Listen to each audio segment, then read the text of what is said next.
Bienvenue dans le JT de la CAN avec le début des quarts de finale de cette 35e édition ce vendredi. Ça passe pour le Maroc qui franchit l'obstacle camerounais. Le rêve de sacre des Lions de l'Atlas devant leur public est toujours bien réel. Et puis la route continue également pour le Sénégal.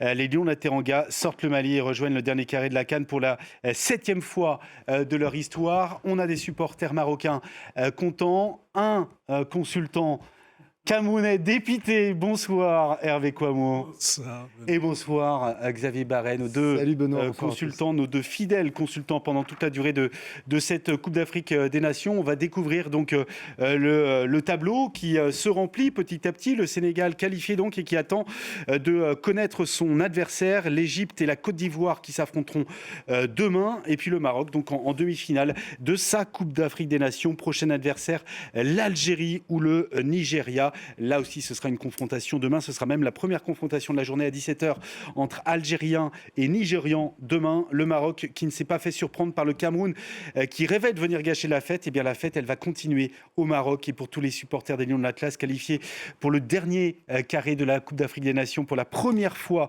depuis 2004. Cette année-là, ils avaient même été sacrés. Les hommes de Walid Regragui qui l'emportent avec une nouvelle réalisation de Brahim Diaz. 5e but dans cette Coupe d'Afrique des Nations pour le joueur du Real Madrid, plus que jamais meilleur buteur de cette édition. Et le break pour les Lions de l'Atlas grâce à Ismaël Saibari, le joueur du PSV à la 74e. Score final donc 2-0 pour le Maroc. Et on va prendre justement la direction du Maroc et de Rabat où se jouait cette rencontre. On rejoint l'un de nos envoyés spéciaux, Cédric Ferreira. Bonsoir. Ça passe donc pour le Maroc face à ces Lions indomptables qui ont semblé sans véritable solution ce soir. Ah oui, c'était pas des lions indomptables, mais plutôt des lionceaux qui ont été totalement domptés. Il n'y avait qu'un seul lion ce soir au stade du Prince Moulay Abdallah, c'était bien celui de l'Atlas, le Maroc, qui a fait la différence encore une fois grâce à Brahim Diaz, l'attaquant du Real de Madrid, remplaçant avec les Madrilènes, qui n'a pas eu beaucoup de temps de jeu depuis le début de la saison avec le Maroc. Il est clairement l'homme fort de cette équipe. Il a marqué à chacune des rencontres des Lions de l'Atlas dans ce tournoi. 5 buts pour Brahim Diaz, évidemment. C'est le meilleur buteur de cette Coupe d'Afrique des Nations. Il est vraiment intenable depuis le début du tournoi. Il l'a encore prouvé ce soir. Il a été dangereux plusieurs fois jusqu'à ce but, où c'est d'ailleurs Ayoub El Kaabi qui lui a fait la passe de la tête. Ayoub El Kaabi et Brahim Diaz, ce sont les deux hommes forts, même si ce soir, c'était bien plus Brahim Diaz qui a été plus en vue. En deuxième période, il y a eu ce deuxième but grâce à Ismaël Saibari. Et évidemment, les Lions indomptables, enfin, dans les 20 dernières minutes, ils se sont réveillés pour essayer d'aller au moins réduire le score et espérer ensuite égaliser. Mais ça a été une prestation beaucoup trop faible du Cameroun qu'on avait souvent évoqué dans nos JT de la CAN depuis le début du tournoi, comme une équipe qui montait en puissance malgré sa préparation difficile avec le sélectionneur David Pagou nommé quelques semaines avant la CAN. Mais ce soir, clairement, les Camerounais ont été totalement décevants, souvent apathiques, incapables de se procurer des occasions de but. Il a fallu attendre la fin de match pour voir une frappe cadrée du Cameroun. Il y a eu 0 frappe cadrée durant plus de 60 minutes des Camerounais. Cette petite réaction en fin de rencontre a été totalement insuffisante. Quand vous n'avez pas d'occasion, de toute façon, c'est impossible d'aller plus loin dans ce tournoi. Le Cameroun qui avait fait un bon tournoi, une bonne compétition jusqu'ici.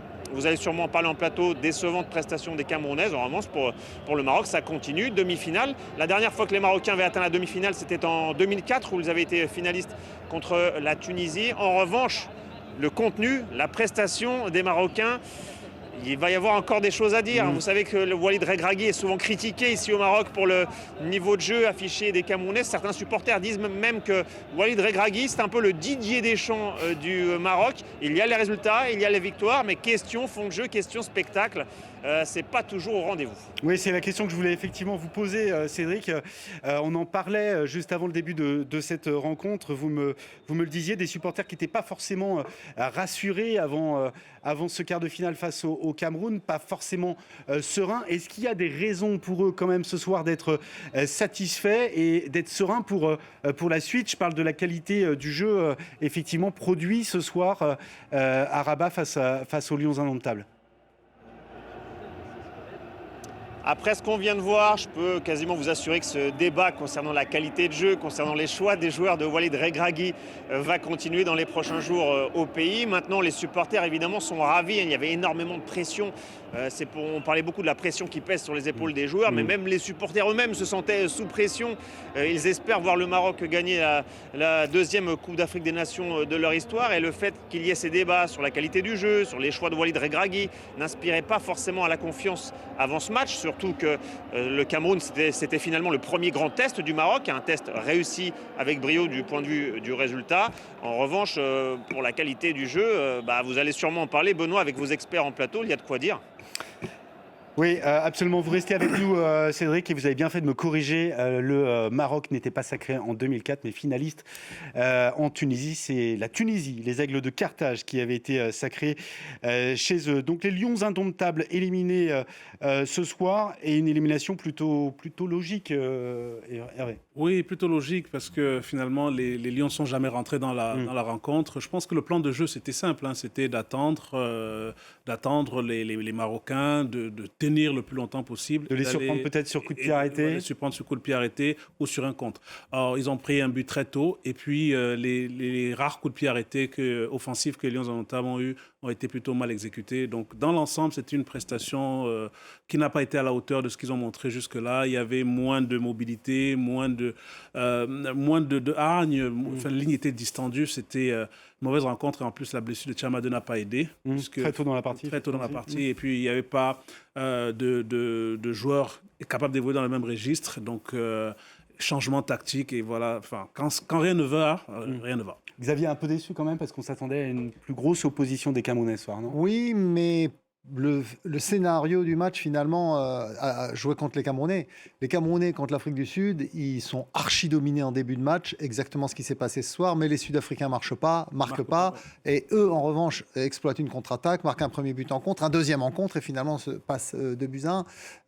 Face aux autres équipes lors du premier tour, ils ont été très solides, mais pas flamboyants. Ils ont été intéressants, mais pas en démonstration. Et là, on en a eu la confirmation ce soir. Cette équipe du Cameroun en reconstruction, elle a encore une grosse marge de progression, notamment lorsqu'elle doit faire le jeu. Là, à l'évidence, elle n'a pas les armes pour.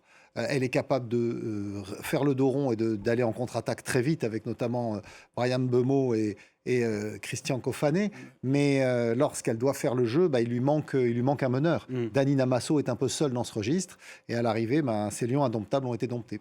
Oui, le Cameroun incapable véritablement de se montrer dangereux, d'approcher du but adverse ce soir. Première frappe cadrée, Cédric le disait, en toute fin de match, quoi. Oui, c'est le problème de cette équipe, mais il faut aussi rappeler que c'est une équipe qui est très neuve, qui vient d'être... le sélectionneur a été nommé juste avant la CAN. C'est la défense expérimentale. Toute l'équipe se découvrait au fur et à mesure. Et jusqu'ici, les faits de jeu ont plutôt été favorables, dans la mesure où, tant que l'équipe n'encaissait pas, c'est un peu ce que moi-même je pensais, c'était le match le plus simple, entre guillemets, tant que l'équipe n'encaissait pas. Parce que dès l'instant où l'équipe encaissait, elle se retrouvait dans l'obligation de faire le jeu. Et c'était beaucoup plus difficile de faire le jeu, parce qu'il n'y a pas tellement de joueurs qui ont les qualités pour ça. Mais par contre, s'il fallait tenir, faire le dos rond, montrer de l'impact physique, ça, c'était la capacité de l'équipe, et contrer, se projeter rapidement. On a retrouvé d'ailleurs ces qualités traditionnelles des Camerounais tout au long de ce match, mais beaucoup en début de match, parce qu'il y a quand même eu énormément d'engagement. C'est d'ailleurs presque étonnant qu'ils finissent à 11, parce qu'une ou deux fois, ça a été très limite.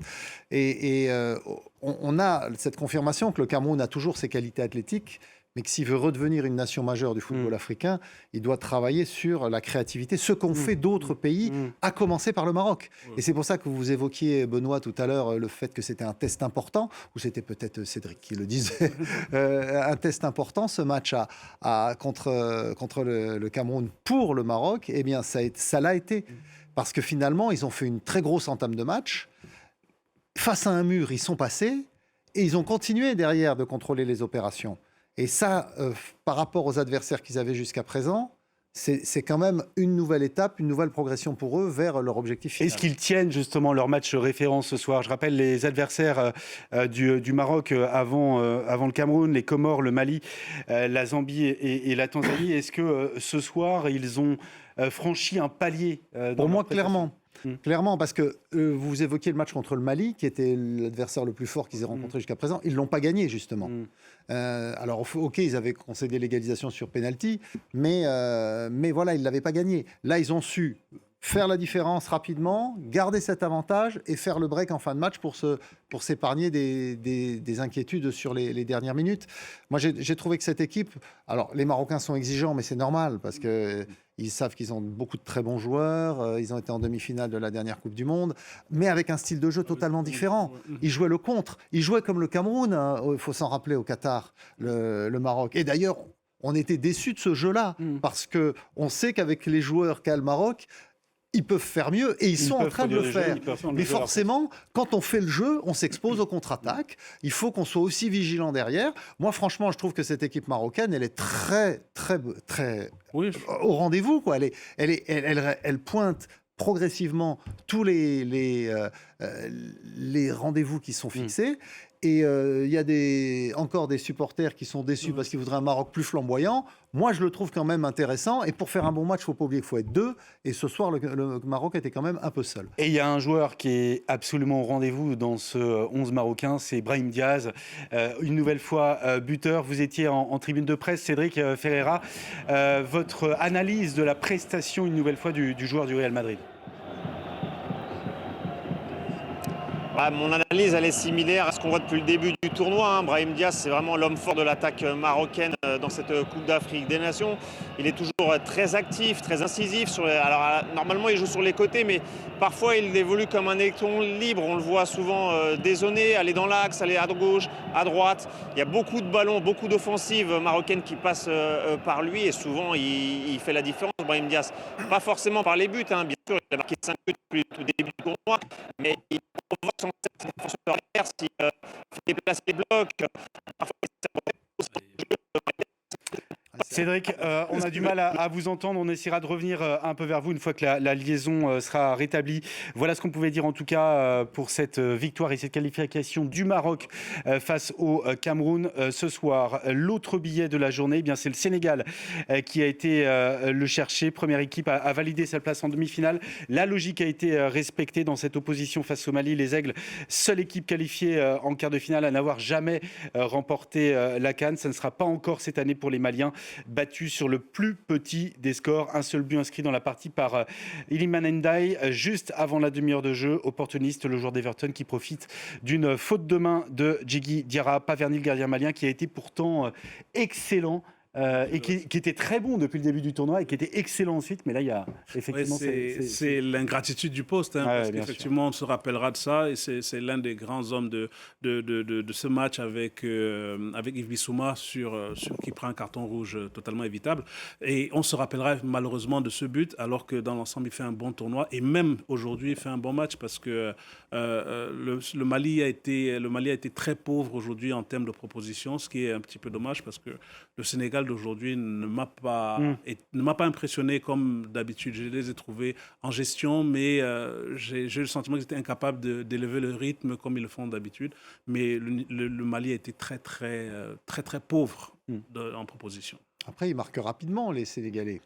Ils marquent rapidement. On ne peut pas dire qu'ils n'aient pas essayé de marquer d'autres buts, parce que Djigui Diarra, effectivement, se trouve sur le but sénégalais, mais derrière, il fait combien d'arrêts? Il en fait plein. 4 ou 5.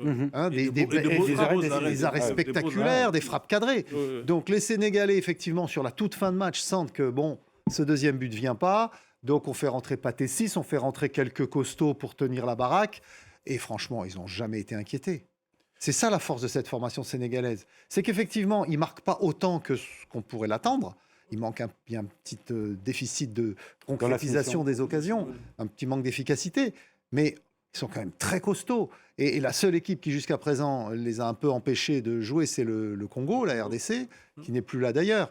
Donc, cette formation sénégalaise, en plus, il y a régulièrement des petites retouches. Là, il y avait le retour de Khalilou Koulibaly en défense centrale parce qu'il était suspendu lors du 8e de finale. Et on voit que tout de suite, chacun retrouve ses marques, retrouve ses repères. Donc, moi, je ne suis pas vraiment inquiet pour cette équipe sénégalaise dont j'ai fait mon autre favori. Donc, c'est l'équipe qui vous fait la plus forte impression pour vous, Xavier, des qualifiés? Oui, Maroc-Sénégal, ça devrait être la finale. Donc, pour le moment, c'est toujours possible. Je ne sais pas si ça devrait être. Oui, ce qui est sûr, c'est que c'est celle qui est possible, annoncée, en tout cas. Celle qui est annoncée qui est possible. Mais c'est vrai que non, le Sénégal, c'est une des équipes qui m'a fait la plus forte impression jusque-là. Mais aujourd'hui, je ne les ai pas trouvés aussi rayonnants que d'habitude. Même Koulibaly, je l'ai trouvé un petit peu emprunté. Sur deux 2-3 actions qu'il arrive à annihiler sans difficulté. Il s'est retrouvé souvent à faire des tacles qu'il n'a pas l'habitude de faire. Il a fait deux fautes, il a pris un carton. Je ne l'ai pas trouvé aussi rayonnant que d'habitude. En face, il n'y avait que, malheureusement, Sinayoko, parce que les Maliens ont choisi délibérément depuis le début du match, mais un peu à l'image que vous avez dit dans les émissions de tout le début, pour le spectacle, on vient pas. Si c'est pour le spectacle, il ne faut pas aller voir le Somalie. Somalie a refusé de jouer, mais du coup, je ne sais pas si c'est peut-être parce que Somalie a refusé de jouer que les Sénégalais sont retrouvés dans une situation inconfortable, mais je les ai trouvés moins sereins aujourd'hui, même si sur les statistiques, ils ont eu plusieurs fois l'occasion de doubler la. Est-ce qu'on peut dire que le Mali s'est tiré encore une fois une balle dans le pied, avec puni encore une fois par son indiscipline? Alors, il y a eu cette expulsion qui, effectivement, moi, me paraît... C'est le troisième carton rouge, quand même, de la compétition. Oui. Après, ils ont un jeu, quand même, très athlétique qui correspond à la personnalité de leur entraîneur, le Belge Tom Saint-Fit, qui avait dirigé la Gambie il y a 4 ans au Cameroun. Et c'était une équipe hyper athlétique, hyper physique. Donc, le Mali, on sait... Il y a des bons techniciens pour jouer au ballon, mais la moitié sont sur le banc. Ils préfèrent mettre une équipe très athlétique, très costaud. Et dans ce défi physique, ils ont été sanctionnés assez logiquement. Ils auraient même pu se retrouver à 9, d'ailleurs, le Mali. Bon, donc à l'arrivée, moi, je trouve que le Sénégal a joué justement pour contrôler les opérations, pour ne pas s'exposer inutilement parce qu'ils pouvaient prendre des coups. Et la mission est réussie pour les hommes de Pape Malick Thiaw. Donc, on va saluer aussi la régularité de ces Lions de la Teranga, 3e demi-finale en 4 éditions. Oui, il n'y a que la dernière édition où ils ont été éliminés dès les 8e par la Côte d'Ivoire. Ça n'aurait pas été en Côte d'Ivoire, ils auraient probablement été plus loin. Donc on sait que c'est une équipe très régulière avec énormément de qualité. Très, très régulière, solide, et puis effectivement, une nouvelle fois avec une densité de banc incroyable, parce que finalement, il y a eu 4 changements aujourd'hui par rapport au match précédent, mais ça ne se voit pas, parce qu'effectivement, les joueurs retrouvent rapidement leur position. Et je trouve que oui, il reste quand même, franchement, une équipe favorite. Et si la Côte d'Ivoire se qualifie demain, ça ferait une belle demi-finale. Eh bien, la transition, elle est toute faite, parce qu'on va justement parler des matchs de ce samedi, avec la suite de ces quarts de finale et 2 énormes chocs. Nigeria face à l'Algérie, coup d'envoi à 17h, ce sera à Marrakech, suivi de Côte d'Ivoire face à l'Égypte, les Fennecs face aux Super Eagles, duel au sommet entre les 2 seules équipes à avoir signé 4 victoires dans cette édition. Des Algériens qui s'étaient imposés à la dernière minute de la prolongation face à la RD Congo, alors que le Nigeria ne faisait qu'une bouchée du Mozambique, 4-0. Opposition de style entre la meilleure défense du tournoi, un seul but encaissé par les Algériens, et la meilleure attaque de la compétition, 12 buts inscrits, je le rappelle, pour les Nigérians et cette armada offensive. On va écouter tout de suite Riyad Mahrez, l'attaquant algérien. Pression ou pas pression? Écoutez-le. Je pense bien sûr qu'il y a une pression pour gagner le match. Mais la pression pour remporter le tournoi est une autre paire de manches. Un long chemin à parcourir. Il est évident que les 2 équipes veulent se qualifier. Nous sommes toutes les 2 de grandes équipes. La meilleure équipe se qualifiera demain. J'espère donc que ce sera nous. J'espère que ce sera nous. Nous devons tout faire pour donner le meilleur de nous-mêmes. Voilà, on en a beaucoup parlé, des buts inscrits par le Nigeria. Pour autant, l'opposition, messieurs, elle va monter d'un cran demain. Ça, c'est sûr, c'est certain. Parce que cette équipe d'Algérie, elle a été très intéressante. Elle a réussi quand même un 8e de finale extrêmement convaincant contre les Léopards du Congo. Donc là, maintenant, ils arrivent avec un statut renforcé. On disait c'est une équipe rajeunie, et ça l'est. Mais on se disait, on va voir s'ils vont confirmer. Un premier tour qui s'était bien goupillé pour eux. Le 8e de finale a quand même été très convaincant. Ils ont complètement maîtrisé la situation. La route, elle est semée d'embûches, en tout cas pour les Algériens, si ça va au bout.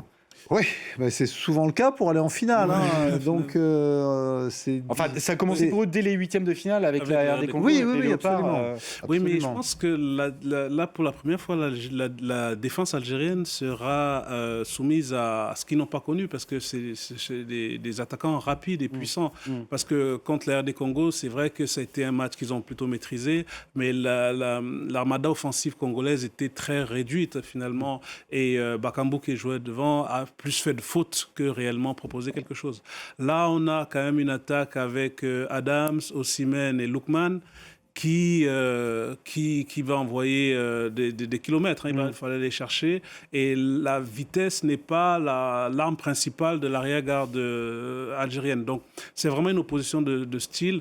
C'est vrai aussi, on sait que le Nigeria n'a pas encore été soumis à une grosse opposition. Mais je pense qu'ils ont une équipe avec 4 défenseurs qui prennent bien, qui sont forts au duel, 3 milieux de terrain qui bloquent bien, et puis les 3 de devant qui apportent cette folie. Et normalement, sauf si les problèmes de prime dont on parle les empêchent de dormir, ça devrait être une vraie opposition difficile pour l'Algérie. Après, il y a quand même un élément, c'est qu'Eric Schell, pour le dernier match, il a un peu changé son système, il a renforcé son milieu de terrain. Il a enlevé un attaquant pour mettre un milieu de terrain supplémentaire. En l'occurrence, c'était Franco Onyeka, mais ça a été aussi Onyedika. Enfin, bon, de toute façon, il a tellement de bons joueurs qu'il n'a pas trop de problèmes pour composer son équipe. Après, c'est le choix, effectivement, de jouer avec un attaquant de plus ou un milieu renforcé. Je pense que demain, contre l'Algérie, il va commencer avec un milieu renforcé dans le même système, parce qu'il ne veut surtout pas se faire piéger par la vitesse des attaquants algériens, parce qu'on sait que s'il y a un point faible dans cette formation nigériane, c'est un petit peu les centraux. Parce que c'est 2 Golgoth, 2 colosses, mais bon... qui encaisse des buts, il y a eu un clean sheet, je crois, depuis le début de la compétition pour le Nigeria. Lors du 8e de finale, effectivement. Sinon, ils en ont même pris 2 contre la Tunisie alors qu'ils menaient 3-0. Ils ont pris un contre l'Ouganda, ils ont également pris un contre la Tanzanie. Vous avez raison. Ils ont des temps faibles à un moment pendant les rencontres. Ils n'arrivent pas encore à avoir une rencontre pleine jusque-là. Et la charnière, Calvin Basset de Fulham et Adjayi qui joue lui à Hull en Championship, c'est des joueurs qui sont très costauds, très puissants, mais pas très rapides. Donc face à des garçons comme Maza, comme le petit Amoura, ça va. Mahrez moins, mais Hadj Moussa, quand il rentre, ça va très très vite. Donc ils peuvent être en difficulté à ce niveau-là. Si on veut avoir le temps de parler de Côte d'Ivoire-Égypte, il est temps de s'intéresser à cette autre rencontre. Ce sera celle de 20h ce samedi dans cet autre match. 2 collectifs évidemment très forts. L'Égypte, recordman du nombre de trophées en Coupe d'Afrique face à la Côte d'Ivoire, la tenante du titre. On va écouter tout de suite Emers Faé, le sélectionneur ivoirien de cette équipe, de ces éléphants. Il ne faut jamais être en confiance contre cette équipe. Jamais venir trop sûr de soi contre cette équipe, parce que comme je l'ai dit, c'est une équipe qui sait subir et qui sait vous punir. Donc si vous venez trop sûr de vous contre cette équipe-là, vous n'avez aucune chance de les battre, aucune chance de gagner. Voilà, se méfier toujours de cette équipe égyptienne, même vieillissante. Ah oui, il faut se méfier toujours de cette équipe parce que elle vous attend, elle vous fait arriver et puis souvent elle pique une fois.